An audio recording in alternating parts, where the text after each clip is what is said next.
happening fast, and the last 5 kings of Israel happen in rapid succession.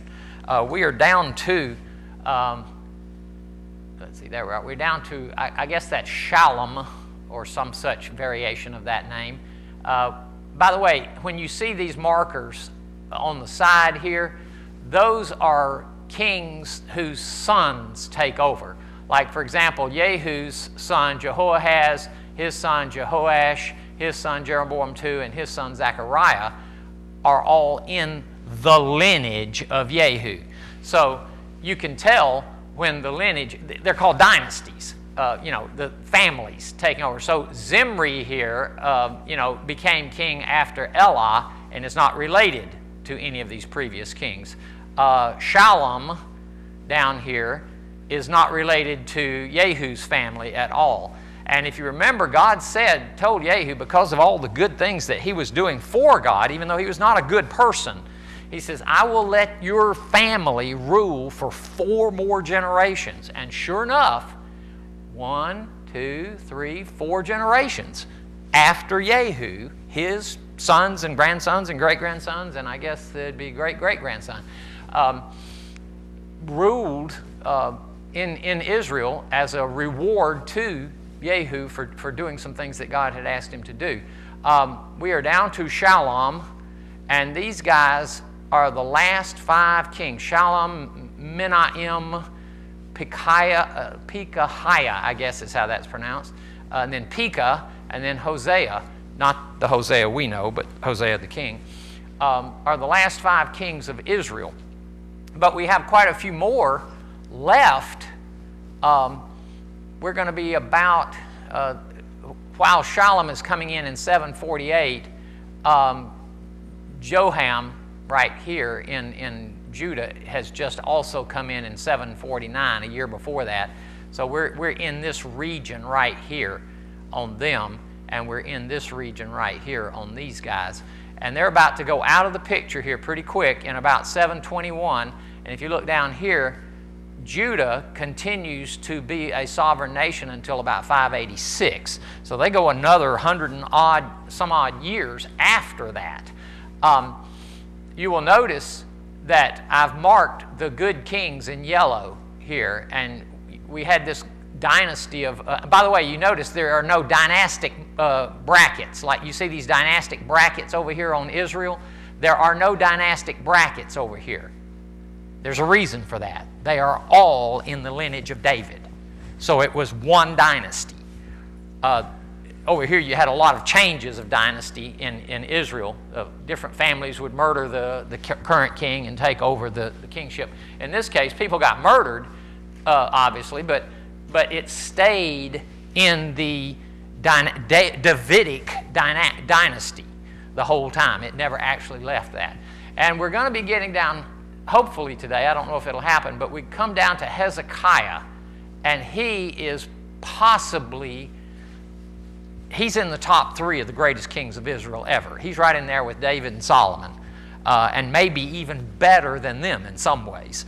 But he is a great king when he pops in. And as you can see, he comes in right at the end of the kingdom of Israel with its capital in Samaria, and they're about to be carried off into Assyria, into the first captivity.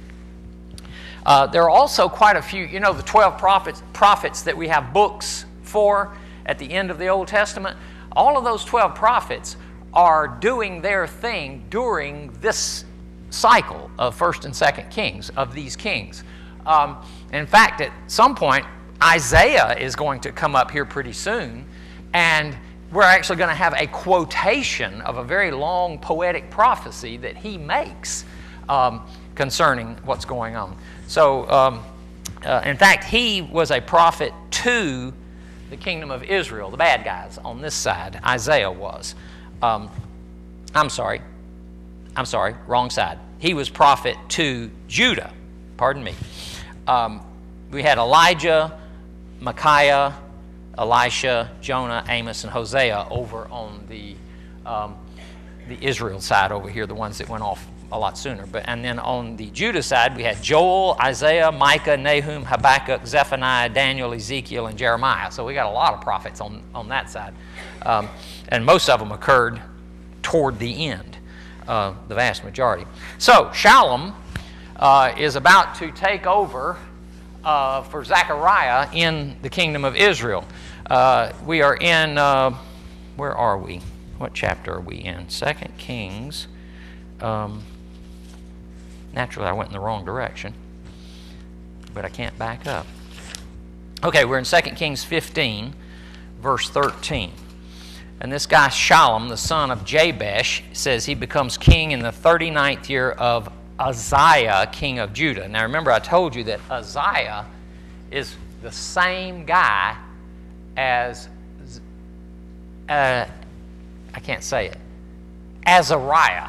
Now they call him Uzziah here, but he is the son of Amaziah, and his name is also Azariah. So Azariah and Uzziah are the same person in this. So he becomes, Shallum, this guy over in Israel, becomes the king in the 39th year of Uzziah, king of Judah, and he reigns in Samaria 1 month. And I've mentioned this to you on a couple of occasions. The ones that reign super short time periods obviously don't get to do a great deal, but they're usually quite bad, and they're wiped out fairly soon. It says then in verse 14, Menahem, son of Gadi, this is another person who's somewhat powerful, went to Tirzah, up to Samaria. He attacked Shallum, son of Jabesh, in Samaria, assassinated him, and succeeded him as king. And so we get the usual, the other events are neither not written, it's blah, blah, blah, blah, blah.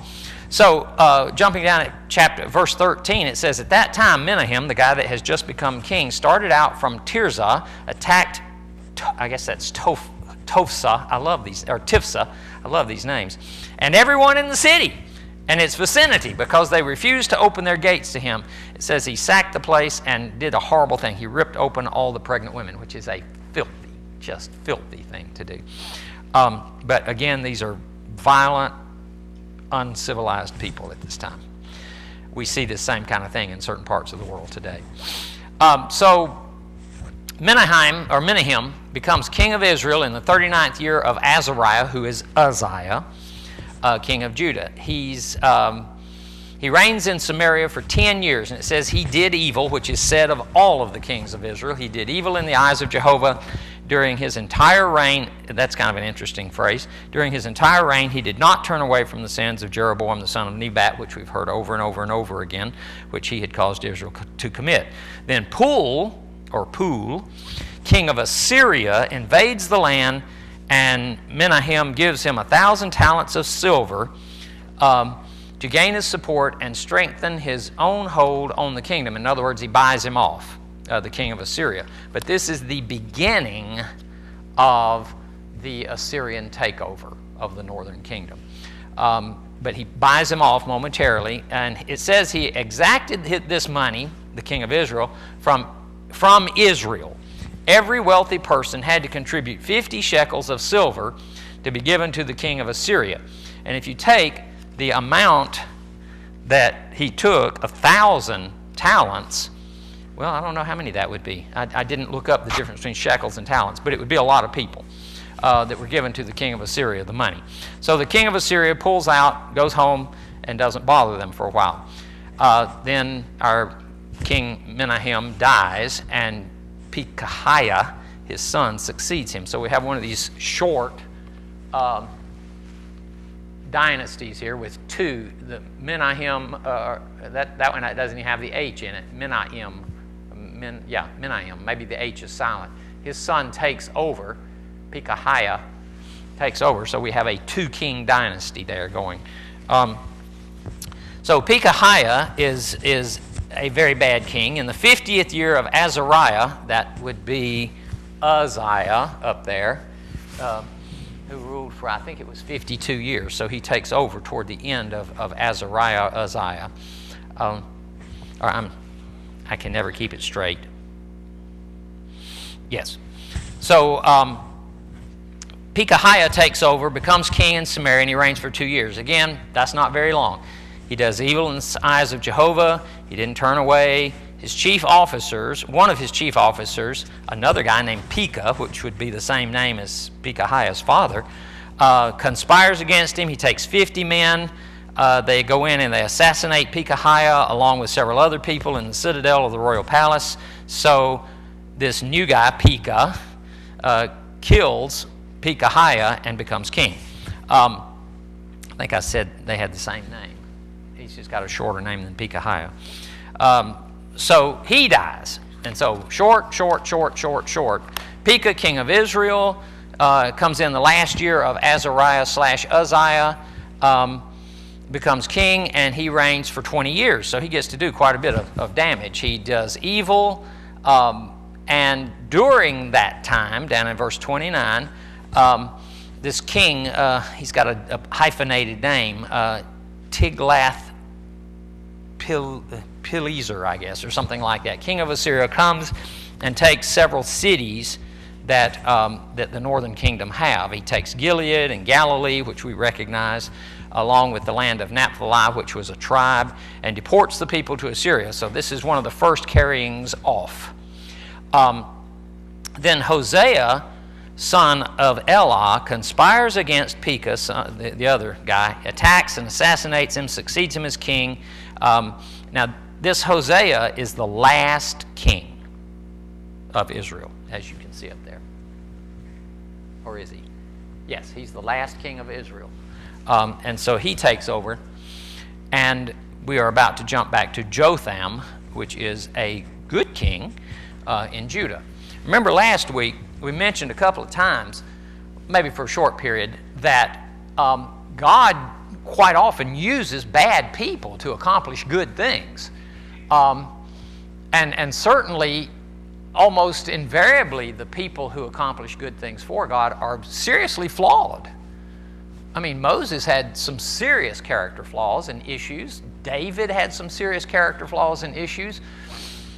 Joseph seems to have been pretty cool all around, but you know, it's hard to judge that. But Abraham's had some serious flaws and issues. Peter had serious issues and everything. And here, these are great people in the kingdom of God and in His service. So it shouldn't surprise us too much that God can basically use anybody for His purposes.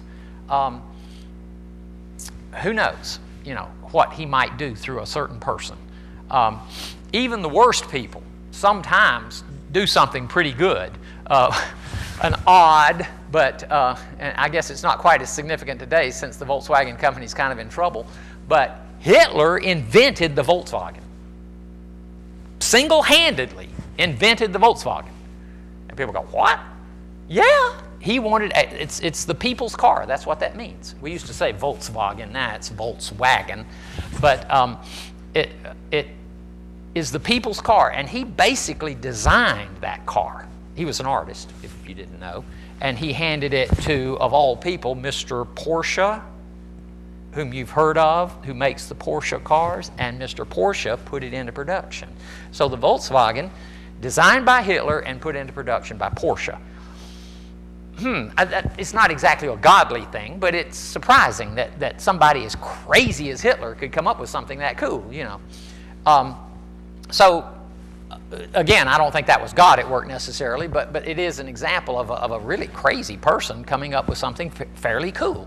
And especially if God is behind it, it can be incredible of what they come up with. And we mentioned last week that characteristics in people are not by definition good or bad. They're just characteristics. And I talked a little bit about my somewhat obsessive-compulsive nature, which most people would view as being a bad characteristic. But it served me well through the years, most of the time. And the opposite of that is also true. We usually think of intelligence, sociability, persuasiveness, speaking ability, charisma, beauty, all of these kinds of things are usually sought after, right? These are characteristics we would like to have. Good at finance or something, you know, all kinds of qualities. Boy, we'd just give anything. You know, I wish I had been born handsome and rich instead of so smart. Too bad I got beat out of both of them, or all three of them. But, you know, these are characteristics that we kind of seek after. But have you ever noticed that some people who have nearly all of these characteristics use them for all the wrong reasons? I mean, it's almost stereotypical to refer to the fatal beauty who is the downfall of some man, you know. She uses her beauty to destroy him, or some highly intelligent person becomes the supervillain, you know, as Austin Powers always said, or I think it was Austin Powers in his movies. He says, no, it was Sheldon Cooper in Big Bang. Isn't it amazing how many supervillains have PhDs? Maybe they should reevaluate their entry requirements. Doctor this, doctor that, doctor, you know, Doctor Evil, doctor something. They're all doctors. But great intelligence can be used for evil purposes. Money, finance, the ability to make money and you know, can be used for evil purposes. Intelligence, I already said that. Very sociable and charismatic people can be horrible. David Koresh is a good example, I guess. He was very charismatic. And for some strange reason, Charles Manson seems to have had some charisma about him, and I sure don't see it. But these are characteristics that we normally would like in our people. But they can also be used for bad things, as well as characteristics that we traditionally see as bad can be used in a good way sometimes. You just never know. People who seem kind of hard-hearted and cold in their decision-making, we don't like that, do we? But in a desperate situation, that might be the best person to be making decisions in a desperate situation. Because this is no time to consider people's feelings when we're all about to die. You know, you need somebody that can make a hard decision. And many times we, as a group of people, freeze up when a hard decision has to be made. But that cold and calculating person can say, if 10 of us are going to live, 20 of us are going to have to die. And we go, oh no, that's wrong, that's wrong. You would rather all 30 of us die? Is that what you're saying? You would rather 30 die? Just let it happen? Well, some people would say yes. Some people would. And that raises all kinds of ethical questions, certainly. I heard someone say one time, I think we should just do what results in the greatest good to the most people. That sounds pretty good, doesn't it? Actually sounds quite good. But if you take that to its limit, you take one very healthy person, harvest their organs so that 6 people can live. That's the greatest good for the most people, isn't it? Because one person dies for 6 people to live. Well, I don't know. Maybe that raises some difficult ethical questions. So there's sometimes when a person who may not be the most ethical person as far as we're concerned might end up being the best decision maker under certain desperate situations. You just never know when somebody's going to turn out to be useful. We were watching the latest Elementary show on TV. We watched it after the fact. We almost never stay up late enough to watch it. And one of the people that got involved in this thing was a young woman. They described her as autistic and a bit Aspergery and some other difficult situations. She was the top most valued programmer in a research facility. People go, how is that possible? She was able to focus entirely on the problem. She was not sociable, so she could work many, many hours without even looking up. And she could not lie. I mean, Holmes says, look out the window and tell me the sky is green. And she couldn't do it because her, what we would view as a disability, prevented her from being able to say something that she knew was wrong. In fact, she did the Joe Lochamy physics thing. It's not even blue. It just appears to be blue because the light of the sun is bent, and it's actually black, and it makes it appear to be blue because the blue light from the sun, which is at one end of the spectrum, hits your eyes, and you know, that kind of thing. So she had hard trouble with stuff. But yet she was the most valued programmer in this corporation.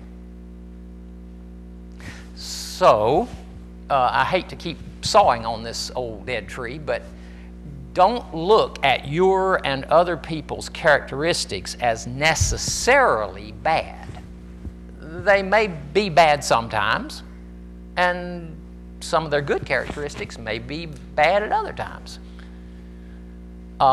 So we want to try to find ways of using everyone in our congregation, even those that are kind of marginal in their, shall we say, faithfulness? I don't know what the correct term would be, but you know, those that we generally don't think much about. You know, there's always that core of people that's kind of in charge and running things and doing stuff, and then you have the circle gets a little bit bigger and it comes out, and then you have these folks kind of on the edge sometimes. They have qualities too that they may not even realize that they could be useful. And sometimes they can do amazing things that they didn't even know they could do. And we certainly didn't know they could do it. We didn't think they could provide anything. So it pays not to discount a person too quickly, even if they are marginal, let's say. I hate, that's a terrible term to use, but I can't think of a better one. Someone who's kind of on the edge of the church and isn't, you know, really there a lot and isn't really contributing a lot in time and effort and talent and things. They may have a talent we don't know about. Every now and then I find out some of you have a talent I didn't even know existed, and it kind of shocks me to find out that you have that ability and that you can do these things. So let us individually, regardless of how many or how few talents we have, or let's say characteristics we have, let us look for ways to use what are traditionally thought of as good characteristics. Let's look for ways to use those to the glory of God. And let's not even stop there. Let's look at the characteristics in our lives that may make us irritating or irritable or a problem at times, and see if we can find a way to make that into something to bring glory to the name of God. Use all of your characteristics, good, bad, and different, for the glory of God, if you can. Sometimes impatience can be a virtue, sometimes, especially when it's called for, that patience is no longer needed in that case. So let's look at that. In fact, we're going to see here in a little bit, probably next week, not this week, that God was patient with these people for 1,000 years after they left Israel, after they left Egypt. We don't really pick up on that, but it starts from the time they leave Egypt up until about now, about 700 to late 500 BC. Approximately 1,000 years he puts up with their garbage. Now, it's easy for us to look down on them, but what I would rather do is look up to God and say, thank you for putting up with me for 70 or 80 years or 90 years. Because he put up with them for 1,000 years. And I think he can handle my 70 or 80 or 90 years. I think he can handle that. He's pretty patient guy, you know. So anyway, we're down here. We've gotten to Pekah, and then I mentioned Hosea coming along. They just briefly mention Hosea. He will come back in a minute and talk a little bit more about him. So Pekah is dead. Hosea takes over, and in verse 32, Jotham becomes king of Judah, and he's a good guy. It says, in the second year of Pekah, the king of Israel, Jotham, son of Uzziah, you can see where he falls in the list up there on the Judah side, the longer list, began to reign. He was 25 years old when he became king, and he reigned in Jerusalem 16 years. His mother's name was Jerusha. Yeah, I wish I had looked that up. That has Jehovah's name in it and something else that I can't remember. But anyway, she has this great name, Jerusha. We don't name our daughters Jerusha, but that was a good name. Daughter of Zadok. He did what was, Jotham did what was right in the eyes of Jehovah, just as his father Uzziah had done. Again, he didn't do everything right. The high places were not removed. The people continued to offer sacrifices and burn incense in those high places. It says he also rebuilt the upper gate of the temple of the Lord.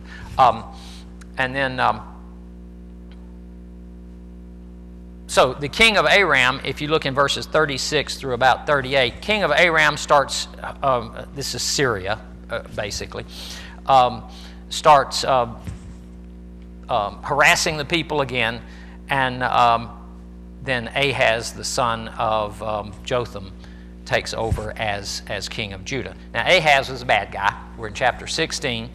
And notice down in verse, late in verse 2, it says, unlike David his father, he did not do what was right in the eyes of Jehovah his God. Again, we mentioned that before, that they will go back, 8, 10, 12 generations and call that person his father. David was not his father. It was his father 12 or so times removed. He was his great-great-great-great-great-great-great-great-grandfather. But he calls him David his father. He didn't do what David his father had done. It says he followed the ways of the kings of Israel, and this is somewhat unique, and even sacrificed his son in the fire. That would be the fires of Molech, engaging in the detestable practices of the nations Jehovah had driven out before the Israelites. He offered sacrifices and burnt incense at the high places, on the hilltops, and under every spreading tree. He was a sacrificial king. So then Rezin, king of Aram, and Pekah, son of Remaliah, king of Israel, march up to fight against Jerusalem and besiege Ahaz in Judah. They couldn't overpower him, and so Rezin, the king of Aram, took over some territory and moved some of his people in there. Ahaz sends messengers to the king of Assyria. He says, I'm your servant and vassal, so he's trying to make an alliance with the king of Assyria, which is a little northeast of them. Come up and save me out of the hand of the king of Aram and the king of Israel who were attacking him. Ahaz takes all the silver and gold, we've seen this before, the silver and gold found in the temple and in the treasuries, and sends it off to the king of Assyria. The king of Assyria complies by attacking Damascus and captures it. He deports its inhabitants to Kir, I guess, and puts Rezin to death, who was the king of Aram. So Ahaz goes to Damascus to talk to the king of Assyria. He sees an altar, and he sends a sketch of this altar back to the priest, who happened to be named Uriah. This is not Uriah the Hittite. This is another priest, another person named Uriah. And basically he tells him to build this altar that he had seen that the king of Assyria had in Damascus. So Ahaz comes back. He sees this altar, goes up to it, presents offerings on it. We're in verse 13. He offers up his burnt offering and grain offering and poured out his drink offering. These are all the sacrifices that God had demanded. He splashed the blood of his fellowship offerings against the altar. And then that's different, though, from the bronze altar in verse 14 that stood before Jehovah. He brings it from the front of the temple, from between the new altar and the temple, and puts it on the north side of the new altar. In other words, he sets it down nearby the new altar. So now we have two altars. And he tells Uriah the priest, okay, on the new one that we just built, offer the morning burnt offering, the evening grain offering, the king's burnt offering, and his grain offering, and the burnt offering of all the people of the land, and their grain offering, and their drink. In other words, basically all of it. Splash against this altar the blood of all the burnt offerings and sacrifices. This is according to the rules that are given in the Old Testament. But I will use the bronze altar for seeking guidance. In other words, do it on the new altar. But he still wants to talk to God, and so he goes back to the bronze altar to seek guidance, and Uriah the priest does as he said. He also cuts off, verse 17, he cuts off the side panels and removes the basin from the movable stands. He removes the sea, which was a big, almost a swimming pool nearly. Removes the sea from the bronze bulls and supports it, and sets it up on a stone base, which is in direct contradiction to what God had asked for. Takes away the Sabbath canopy that had been built in the temple and removed the royal entry. In other words, he just changes everything around in deference to the king of Assyria. So he's trying to gather support from the king of Assyria. And then it says he dies, and Hezekiah, his son, succeeds him as king. I'm sorry, dear, I didn't hear you. Say it again. I said we offer our body as a living. That's right. We, instead of all these bulls and goats and everything, it says, she said, as it says in Romans, that we offer our bodies as a living sacrifice to God. We got about 5 minutes, so let me tap a couple of things here before we go. Hosea, we've already had him mentioned, or Hosea. He has been briefly mentioned, but it goes back in chapter 17 and says he became king of Israel in Samaria, and he reigns 9 years. He does evil in the eyes of God. And I love this name, Shalmaneser, Shalmaneser, king of Assyria, comes and attacks Hosea. And he had been a vassal to this Assyrian king and had paid him tribute. But the king of Assyria discovers that Hosea was a traitor, for he had sent envoys to So, the king of Egypt, and he no longer paid tribute to the king of Assyria. So he's trying to, Hosea is trying to stir the pot here and get himself extracted from the king of Assyria. So the king of Assyria seizes him and puts him in prison, invades the entire land, marches against Samaria, lays siege to it for 3 years, which is a horrible length of time. In the 9th year of Hosea, the king of Assyria captures Samaria, deports the Israelites to Assyria. He settles them in Halah in Gozan on the Habar River and the towns of the Medes. This is the last leg of the Assyrian captivity of Israel. Israel is gone. All we have left now is Judah. Israel is gone. And we're getting close to the end. The next section here describes numerous reasons why God allowed this to happen. Numerous reasons. I'm going to read just perhaps the first line or two. It says, all this took place, this carrying off into Assyria, all this took place because the Israelites had sinned against Jehovah their God, who had brought them up out of Egypt from under the power of Pharaoh, king of Egypt. That was 1,000 years ago, approximately, over 900. And he had put up with them for a very, very long time. And I'm not going to start today. I want to do it next week. He starts enumerating why God did this to them. And if you've ever read the Declaration of Independence, you know, the king did this, the king did this, the king did this, the king does this, the king does this, the king does this. Therefore, we have no choice but to declare our independence from the King of England. That's how this next section reads.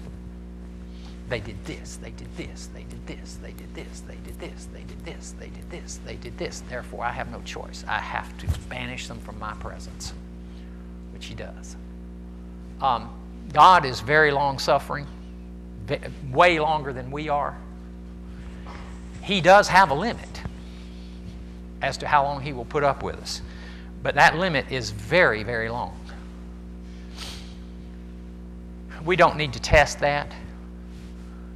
We need to not test his patience. We need to revel in his good patience, perhaps. We're kind of like dogs, though. Have you ever had a dog that you took walking on a leash? How long does a leash need to be? If you have a short leash that lets the dog, you know, especially the little dogs, I don't know why it's the little dogs, but if you have a short leash and the dog is not really well trained, it will literally go up on its hind legs and strain at that leash, right? That's what they'll do. Up on the hind legs, you know, pulling. Okay, make the leash 6 feet long. What do they do now? 6 feet in front of you. Make the leash 30 feet long. 30 feet in front of you. No leash is long enough. You could have one 1,000 miles long, and if the dog could get out there, it'd be going, you know, dragging against that leash. People tend to be that way. We talk about cutting somebody some slack. You can cut some people some slack. You can say, okay, you can go that far and no further. I'll let you get out there. And some people will go right as far as they can and hang their toes over the cliff and stand there going like this. I'm still doing what you said. I'm not going beyond the limit. I'm okay, And if you move it some more, they go out to that one. I'm still okay. They strain against that leash, don't they? It's a great pleasure to be able to have a child that you can say, okay, there's the boundary. And they just kind of mill around inside that boundary without ever actually going to the limit. It makes you want to give them more space when they do that. You're very responsible. Have some more space. I see that you can handle it. But when they're standing on the edge of the cliff all the time, you don't want to give them any more space. They're pushing it to the limit all the time. And that's what these people did. They strained at that leash no matter how long God made it. And so they finally just said, I give up. I'm not going to play with you anymore. So next week we'll talk about God's declaration of independence from the people of Israel. Let's see. I've already run over a couple of minutes.